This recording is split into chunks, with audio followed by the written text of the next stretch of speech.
Today we're going to be discussing everything you need to know about the Affidavit of Support. And when I say Affidavit of Support, I'm actually referring to two separate affidavits of support. One of them is the I-134 and one of them is the I-864. These are completely different forms that are used in different situations. We're going to be going through some of the differences between them, when you would use one form versus the other, and some of the common mistakes that people make on the I-864 and how to fill out a part of the form that I think is particularly tricky and difficult for people. One of the subscribers to my video specifically asked me to make this video, so this video is for you. If you're new to my channel, I'm Puyan Darian, an immigration lawyer, and I'll be making new videos on a weekly basis discussing different immigration topics.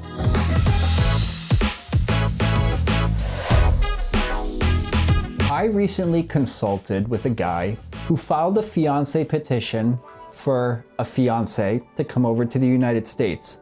And as a part of that process, he had to fill out an affidavit of support using form I-134. The I-134 is used to bring over someone to the United States as a non-immigrant. And a version of this form, the I-134A, is used now with the Uniting for Ukraine program. And if you want to bring someone over from like Haiti or Cuba, and a bunch of new non-immigrant programs that are available by USCIS. An interesting thing about this form, and one of the questions that I was asked by this client is, how enforceable is this form? What are my ongoing obligations? Because I brought my fiance over to the United States, but it didn't work out and we're not gonna get married. Like, can she sue me? Do I owe her money as a responsible party under this affidavit of support? And I had to actually do some research to answer that question because I wasn't entirely sure, to be honest. And what I found is that 3 separate courts over the last 50 years have had difficulty enforcing the I-134. And to the best of my research, and after consulting with some, elderly immigration attorneys who've been doing this for like 50 years, it turns out that the I-134 is probably not entirely enforceable in most jurisdictions. And under most circumstances, it's really questionable whether there are any ongoing financial responsibilities to the non-immigrant who enters the United States. Now, that could totally change in the future, but for now, it's at least very unclear what your financial responsibilities are when you fill out the I-134 or I-134A. If there are policy changes, you might see a shift, but for now, this happens to be the case. Interestingly, if someone enters as a fiancé, when you apply for them to adjust status to permanent residence after you marry them, you will have to fill out the I-864. And now the I-864 is a completely different beast, which is entirely enforceable under most circumstances. The main difference between the I-134 and the I-864 is that the I-864 affidavit of support is for someone who's entering the US in immigrant status versus non-immigrant status. So they enter the US with the intent to permanently reside here. This commonly comes up in all family-based petitions. You're gonna petition for a parent, a child, a spouse. They're gonna require an I-864. And if you end up marrying a fiance, you're gonna have to file this form to petition for them as your spouse now. The I-864 is a pretty complicated form, and I know a lot of people who have problems with this form when they try to fill it out by themselves. It's one of the most common ways that someone who doesn't use a lawyer is going to end up getting a request for evidence from USCIS requesting that they either fill out the form another time or provide additional tax documents. So we're going to be going through one of the trickier parts of the form today. I have pages 4 and 5 of form I-864 in front of me. And I just want to explain how some of this form works, because The instructions do a terrible job explaining what exactly you need to fill out on the form, and they don't explain or really portray the entire picture.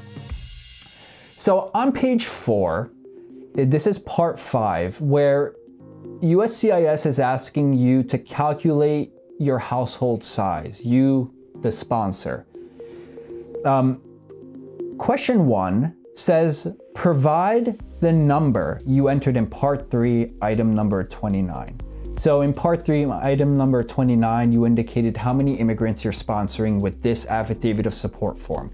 And what we're gonna be doing is adding up all the numbers in this section to come up with your total household size. And then USCIS is gonna be comparing your income with the income requirements for that household size. There's a website on the USCIS portal where you can look up the I-864P requirements. That will show a chart that shows the household size and what your income needs to be. USCIS is going to be comparing your total household size with that chart. I'll link to it in the description of this video below. Okay, so back to this section. Question 1, provide the total number of immigrants, because every immigrant you're sponsoring increases your household size. Now, let's say you're only sponsoring a spouse, right? That's the only immigrant you're sponsoring, then we would put 1 in this box.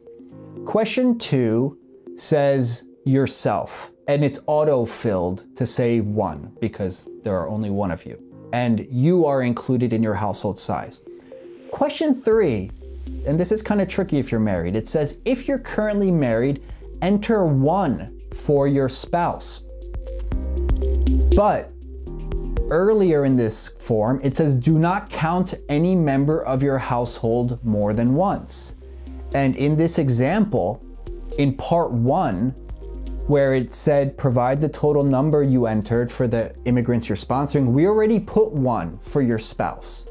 So in question 3, where it says, if you're currently married, enter 1, we're gonna put 0, because we've already counted your spouse in your household size by entering your spouse in part 1. People make a mistake by double counting their spouse, which will artificially increase your household size, and it might make you ineligible based on your current income. So that's why this is very important. Question 4 asks, if you have dependent children, enter the number here. So let's say you have 1 kid before this marriage and that child lives with you and is under age 21, we would enter 1 here. If you have any other dependents, enter the number here. This is kind of a vague question. One way that I like to think about it is that if you've correctly filled out your tax returns, and let's say you have another dependent who's financially depending on you, it's a minor in your house, I would enter that number here. Number 6, if you've sponsored any other persons on Form I-864 or I-864EZ who are now permanent residents, enter the number here. Let's say in the past, you sponsored your mom and she's now in the US and now she has a green card, she's a permanent resident. If that's the case, you would put 1 here. But if that's not the case, if you've never sponsored any immigrant who is currently a permanent resident, you would put 0. If you sponsored someone who's not yet a permanent resident, you would also put 0 here. Question 7, optional. If you have siblings, parents, or adult children with the same principal residence who are combining their income with you, enter the number here. I generally enter 0 for that. And question 8, add all these numbers up and input it here as your household size. So let's say for this example, that it's just you're sponsoring 1 spouse and you have a kid, your total household size would most likely be 3 if you don't have any other dependents. Now USCIS will take that total household size of 3, compare it to your total income, and using that chart on the I-864P, they will make sure that you meet the income requirements. Otherwise, they'll send you a request for evidence. Now the rest of this form, this page of this form, page 4, it's pretty easy. It asks you for your employer, what your occupation is. But going on to the next page, questions 23, 24, 23B, 24A, 24B, and 24C, which asks you about your tax returns. Now, this is not mentioned anywhere in the form's instructions, which is why it's important for me to mention this here. 23B asks, it says optional. Check this box if you've attached photocopies or transcripts of the federal tax return for your second and third most recent tax years. I generally do not check this box. You might want to if you want to show that there have been dramatic changes in your income over the last 3 years. But generally, I don't check that box for most of my clients. It's very fact specific. If you're not sure, you should consult with me or an immigration lawyer. Question 24A asks you for your most recent tax year and total income. So this is the most important line because this is the best evidence of your current income. Although your current income might be different from what you filed in your most recent tax year. I've discussed this in other videos. I'm not going to get into it because that could be a whole video by itself. But let's say the most recent tax year. So right now we are in the end of February 2023. Since it's before mid-April, your most recent tax year really depends on what's the most recent tax return you filed. The most recent year was 2022, but some people didn't file their 2022 tax return yet. So really up until April 18th this year, which is tax day, you could be using your 2021 or 2022 tax return. If you filed 2022 already, then for tax year, I would put 2022 and the total income, which can be found on Form 1040, your IRS tax return, the first page. There's a line that says total income, literally says that. You just copy that number and put it here as your total income.